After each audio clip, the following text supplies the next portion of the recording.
सुके साथियों, आपका स्वागत है अमेजिंग जैनिज्म में। हाँ, तो हमारा चल रहा है आयाहीनम पयाहीनम। आइए इसका दूसरा भाग सुनते हैं, चलते हैं बातचीत में। हाँ, तो अभी तो दीदी आपने बताया था कि वंदना में अगर हम सही आवर्तन देते हैं तो हमारी वृत्तियाँ मार्गानुसारी बनती हैं, और अब आप कह रही हो कि हमारी वृत्तियाँ पहले से उत्तरावर्ती होती हैं। इसका मतलब समझ नहीं आया। देख शैला, तू जरा थोड़ी सिंपल लैंग्वेज में बता भाई, ताकि मुझे भी समझ आए। मम्मी आप भी इनकी तरह से नहीं शैला बता, ये बात बहुत समझने जैसी है। दीदी, हाँ नीलू बोलो। दीदी उत्तरावर्ती बताया आपने, यानी एंटी क्लॉकवाइज। हाँ, तो दीदी इसका मतलब ये हुआ कि वंदन द्वारा हमारे भावों की दिशा उल्टी से बदलकर सीधी हो जाती है, क्लॉकवाइज बन जाती है। सही कहा दीदी मैंने? बिल्कुल करेक्ट नीलू, तुमने बिल्कुल सही बताया। दक्षिणावर्ती वृत्तियों को मार्गानुसारी कहते हैं, समझी? और उत्तरावर्ती यानी एंटी क्लॉकवाइज, और दक्षिणावर्ती यानी मार्गानुसारी यानी क्लॉकवाइज, समझी? अच्छा, तो दीदी आपने कहा कि दक्षिणावर्ती वृत्तियाँ क्लॉकवाइज होती हैं, सही होती हैं, तो फिर तो क्लॉकवाइज तरीके से आवर्तन देना ठीक हुआ, यही प्रूव होता है ना, जैसा मैंने बताया है। सुन लिया नीलू तुमने? जब अब अपने तरीके में सुधार कर लेना। हाँ, मगर शिप्रा, उस जब वो शिविर लगा था ना, तब तो महाराज साहब ने ऐसे बताया था। हाँ नीलू, तुमने ठीक कहा, महाराज साहब ने ऐसे ही बताया था जैसे तुम एक्शन कर रही हो।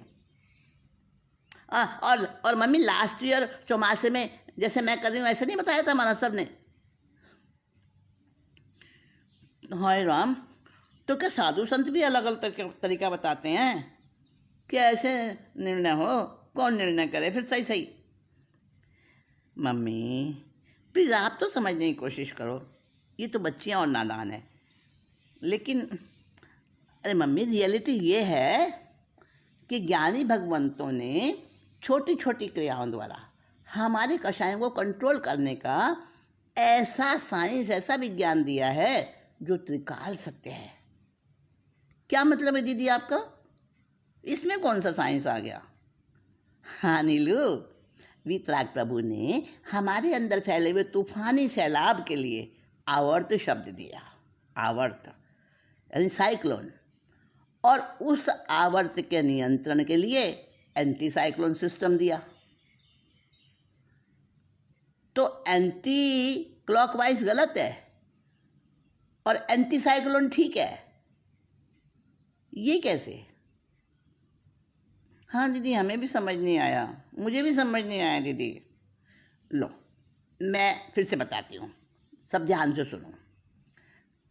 हमारे कितने सारे जन्म हुए हैं ना, जन्म मरण खूब किए ना हमने। हाँ, तो पहले जो जन्म मरण हमने किए, उन जन्मों में बंधे हुए जो क्रोध आदि कषाय चले आ रहे हैं ना, यस, तो उन क्रोध आदि कषायों से ग्रस्त होकर कोई भी व्यक्ति क्रोध करता है। मम्मी एक बात बताओ, पिछले संडे को प्रवचन में बात आई थी ना कि भाव कषाय ही द्रव्य कषाय का कारण होता है, आया याद? हाँ हाँ आया, लेकिन वो तो, मगर शैला ये आवर्त क्या होता है? मैं बताऊँ आंटी? महाराज सर ने बताया था कि कषायों के व्रत यानी कि सर्कल भीतर में होते हैं, और उस सर्कल का सेंटर पॉइंट भी वहीं होता है। हाँ नीलू, तूने ठीक ठीक याद रखा, बड़ी सयानी है तू। मैं नहीं हूँ सयानी? अरे तू भी है ना भाई, दोनों साथ साथ रहती हो ना, दोनों ही सयानी हो। हाँ, मैं और भी बताऊँ मम्मी। देखो, कषाय सर्कल के जो सेंटर पॉइंट्स होते हैं ना, वो कषाय वृत्तों की आवृत्ति यानी फ्रीक्वेंसी और निरंतर चलने वाली कषाय वृत्तियाँ उनकी वजह से फैलती जाती हैं। ये भी तो बताया था ना महाराज साहब ने। वेरी गुड शिप्रा, रियली तेरी याददाश्त तो गजब की है। तूने तो जो का त्यों याद रखा। अब इसको ज़रा एक्सप्लेन करके ही बता दे ताकि मम्मी जी को ठीक से समझ आ जाए। नहीं, वो एक्सप्लेन नहीं आता मुझे दीदी, आप ही बताइए। अच्छा, मैं बताती हूँ। देखो, भाववृत्तियों के निरंतर चलने वाले फैलाव से आवर्त बनते हैं, उन्हीं को साइक्लोन कहते हैं। शैला, यानी कि कषायों की फैलने वाली वृत्तियों को ही साइक्लोन कहते हैं, उसे ही आवर्त कहते हैं, है ना? हाँ मम्मी, और हमारे कषायों का वो आवर्त उत्तरावर्ती चलते हैं, यानी कि उल्टे चलते हैं, उन्मार्ग में चलते हैं, और उन्हें उन्मार्ग में चलने वाले आवर्तों को सन्मार्ग पर लाने वाला तरीका बताया एंटी साइक्लोन सिस्टम। हाँ ठीक है, एंटी साइक्लोन सिस्टम ठीक है। और और हाँ हाँ, ठीक ही तो कह रही है शैला। तभी तो राग द्वेष और कषाय को संसार के जंजालों का, तूफानों का मूल स्थान कहा जाता है, यानी इंटरनल टाइफून का सेंट्रल पॉइंट कषाय है। ऐसा ही है ना? हाँ मम्मी, इसीलिए तो दीदी ने अभी ये कहा था कि हम दोनों के भीतर टाइफून। हाँ, नहीं ना नीलू, हम झगड़ते हैं तो क्या हुआ, हमारा प्यार तो बढ़ता ही जाता है ना, क्यों नीलू? हाँ हाँ शिप्रा, हाँ। कषायों के सर्कल, आई मीन व्रत, और उनकी गोल घेरे में चलने वाली वृत्तियों को हम अशुभ से शुभ नहीं बना सकते क्या? अरे इसी कला का ज्ञान तो धर्म और अध्यात्म में है, हमारे आगमों में है। हाँ मम्मी, बिल्कुल ठीक कहा आपने। अच्छा, तो क्या क्या तरीके बताए हैं धर्म में? बता भाई शैला, तू ही बता। देखो, हमारी इंद्रियों को और मन, जितनी भी इनकी वृत्तियां हैं ना, वो सब स्वभाव से ही उल्टी दिशा में चलती हैं, यानी उत्तरावर्त चलती हैं दीदी। उत्तरावर्ती यानी कि एंटी क्लॉकवाइज चलती हैं। हाँ हाँ शिप्रा, तो अगर हम उनको मार्गानुसारी बना दें, यानी कि क्लॉकवाइज दिशा दे दें, दक्षिणावर्ती बना दें वृत्तियों को, तो अशुभ को शुभ दिशा मिल जाती है। दीदी, क्या ऐसा सचमुच में हो सकता है? हम कर सकते हैं? हाँ, तिखुत्तों के पाठ से वंदना द्वारा हम ऐसा ही तो प्रयास करते हैं, रोज ही तो करते हैं ऐसा प्रयास। शैला, क्या कह रही है? वंदना करने से हमारे भाव शुभ होते हैं, क्लॉकवाइज बनते हैं। हाँ मम्मी, आपके आने से पहले दीदी हमें यही सब तो बता रही थी। हाँ तो दीदी बताइए ना, किधर घुमाने हाथ? अरे शिप्रा दीदी, आप तो बता दो, बस डिसीजन दे दो, हाथ किधर घुमाने। अच्छा मैं बताती हूँ, पहले एक बात बताओ, वंदना करते समय हम क्या बोलते हैं? आया हीनम तिक्खु तो, पहले हाँ, तिक्खु तो आया हीनम पाया हीनम। नहीं, ऐसे हाथ नहीं घुमाते नील, तुम गलत कर रही हो। अरे शिप्रा, तुम गलत कर रही हो। ऐसे नहीं। देखो देखो देखो, एक बात सुना मेरी, तुम दोनों सुनो। तिक्खु तो यानी 3 बार, इसका मतलब समझो पहले इस पाठ का है। तिक्खु तो यानी 3 बार। जी जी जी। आयाहीनम यानी आदक्षिण, इसका मतलब जानती हो आदक्षिण का क्या मतलब है? नहीं दीदी, आप ही बताओ। देखो, चला मैं बताऊं, इसका अर्थ है कि दक्षिण से, यानी राइट हाथ की तरफ से, है ना, दक्षिण से। हाँ मम्मी, आ लगाने से इसका अर्थ बन गया कि सीधे हाथ से उल्टे हाथ की तरफ, है ना।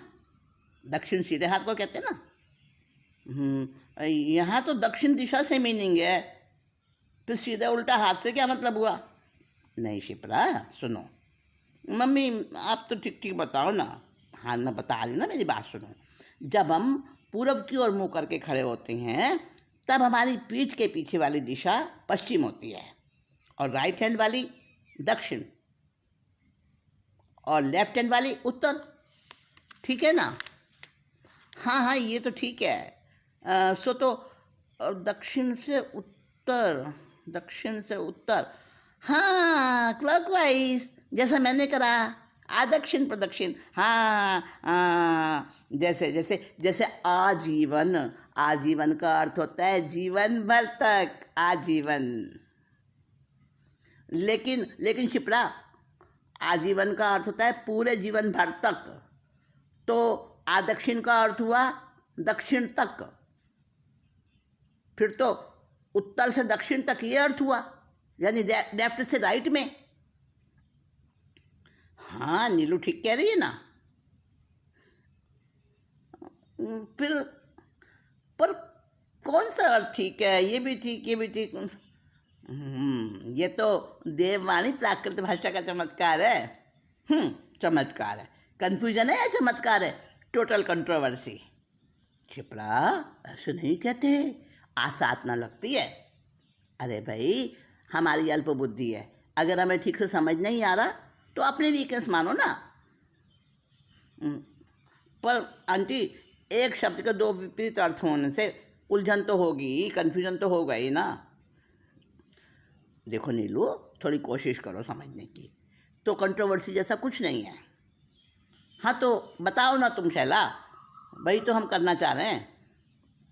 देखो मम्मी, हम संसारी लोगों की वृत्तियाँ उत्तरामुखी हैं, ये तो पक्का।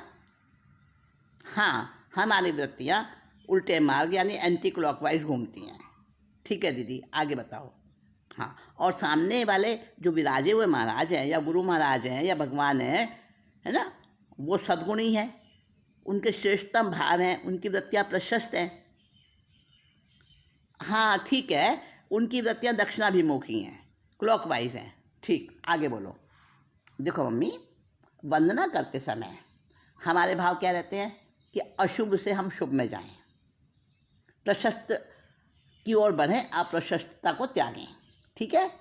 हाँ ठीक है।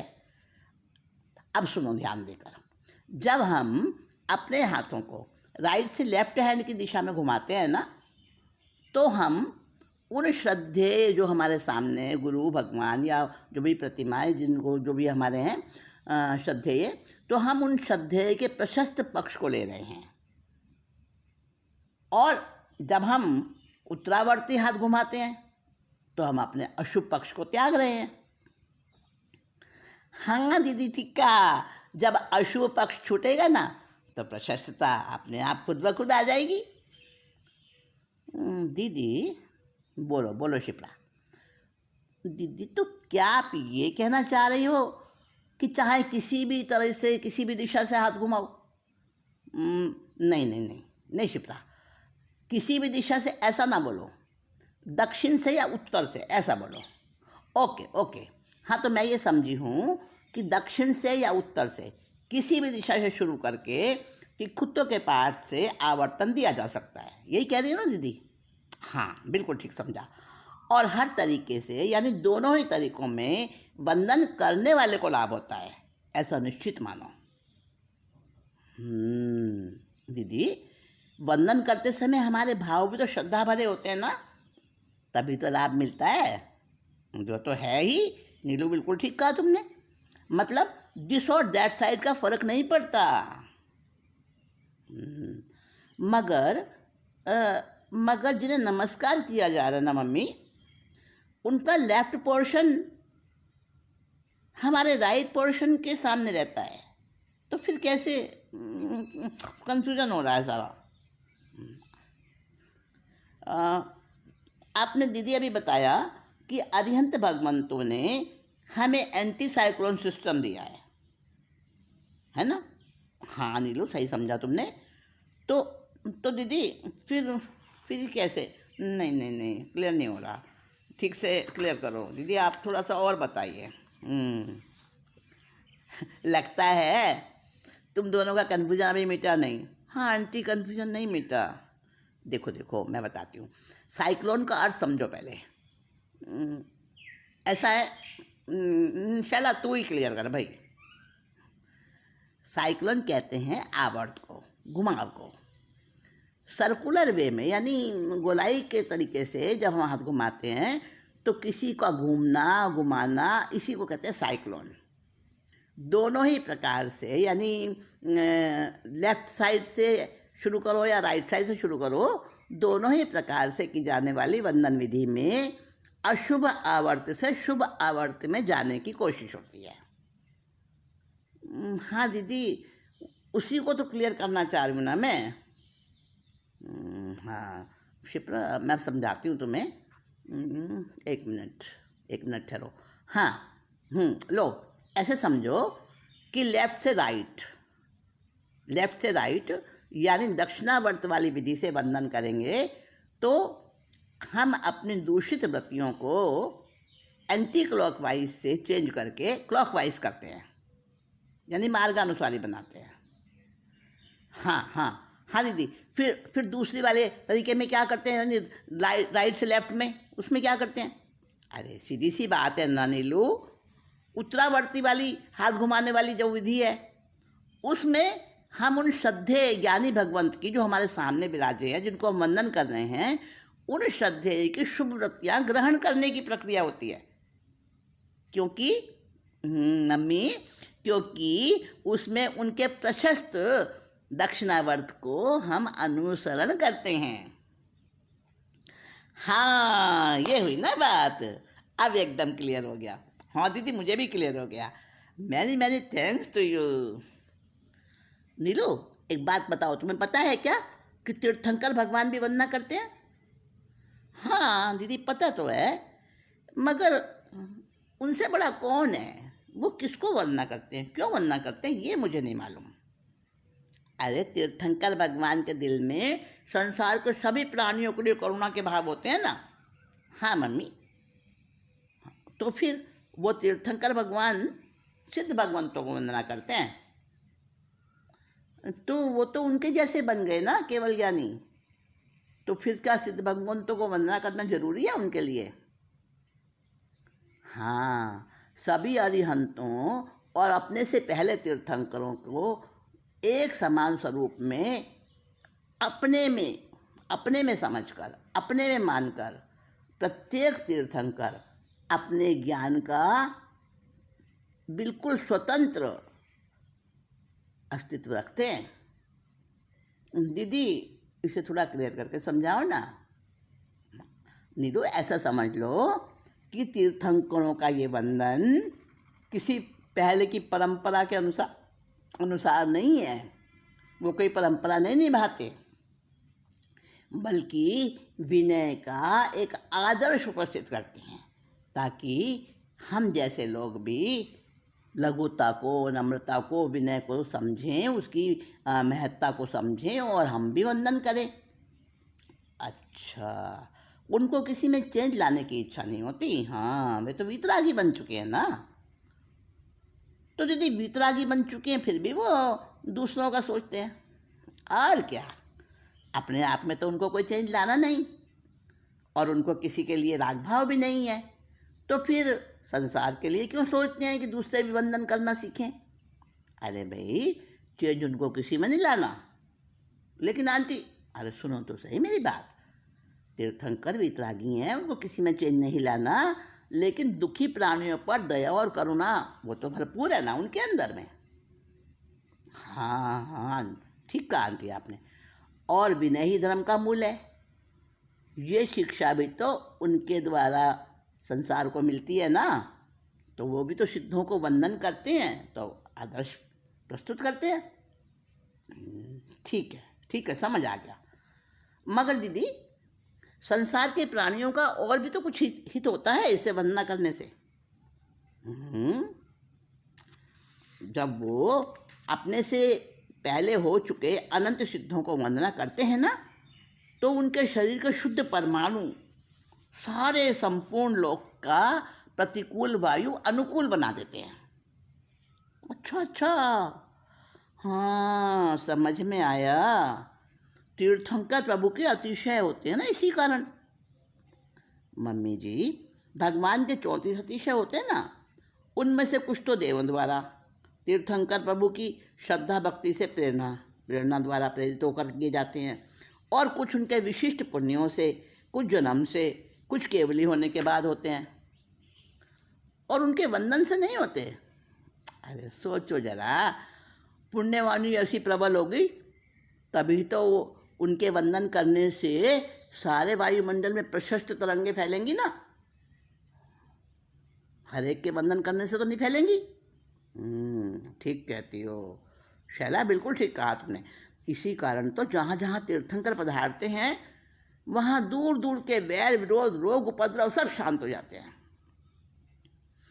मगर मम्मी, हमारी वंदना से तो ऐसा नहीं होता ना। शिवरा, तुम भी जब तीर्थंकर बन जाओगे ना तब ऐसा जरूर होगा। क्या दीदी, मैं और तीर्थंकर? अरे अपना जैन दर्शन तो कहता है कि कोई भी अपने को तीर्थंकर जैसा बना सकता है उच्चतम श्रेणी तक। तुम्हारे में वो योग्यता है, सब में है। हाँ, तीर्थंकर कर्म के प्रभाव से सारे जग के मंगलकारी अतिशय आत्मा की विशुद्ध अवस्था में हर किसी में प्रकट हो सकते हैं। ऐसा कैसे होता है दीदी? पढ़ा तो है, सुना तो है, पर इसे समझाइए ना। देखो नीलू, तीर्थंकर प्रभु, उनके अंदर अल्फा पार्टिकल्स, सुपर पार्टिकल्स वो भरे होते हैं पूरे। यानी तीर्थंकर प्रभु अल्फा पार्टिकल्स से सुपर पावर हाउस होते हैं। हाँ, उनकी उन पावन तरंगों से भरे हुए वो अल्फा कण मीलों दूर तक फैल जाते हैं। कैसे फैल जाते हैं? देखो शिप्रा, जब उन्हें अनुकूल वायु का संयोग मिल जाता है ना, उसी से फैलते हैं। अच्छा, हमारे भावों में तो राग द्वेष रहता है ना, इसलिए अल्फा कण कम और बीटा कण ज़्यादा प्रसरते हैं हमारे शरीर से। हाँ मम्मी, सभी के लिए तीर्थंकर के अंदर तो आत्मीय भावनाएं रहती हैं, सुप्रीम स्टेज पर रहती हैं। इसीलिए तीर्थंकर भगवान की बॉडी से तो अल्फा कण निकलते हैं। और क्या, उसी से तो तीर्थंकर भगवान के अतिशय घटित होते हैं।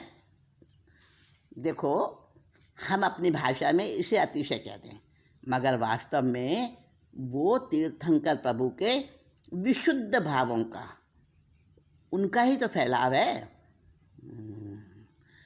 अल्फा कणों को अनुकूल वायु मिलती रहती है, मतलब फेवरेबल, और वो आगे आगे ज़्यादा फैलते रहते हैं। जानती हो ना अल्फा कण क्या होते हैं?